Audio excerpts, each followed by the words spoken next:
चांगलं आहे. सर, मराठीमध्ये उद्धव ठाकरे गटाचे आमदार अजय चौधरींना तुम्ही डायरेक्ट GR काढून दिला लालबागच्या विकासासाठी,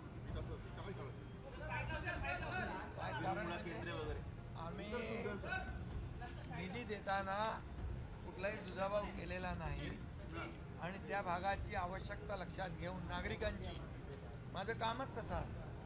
निर्णय घेतला की त्याचं अंमलबजावणी तात्काळ, no reason on the spot decision, त्याच्या हातात GR देऊन टाकला.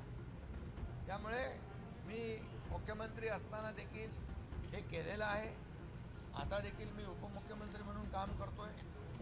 ज्या ज्या विभागांचं मी काम करतो, ज्या विभागामध्ये माझ्याकडे आहेत हाताळतोय, माझ्या कामाची पद्धत हीच आहे.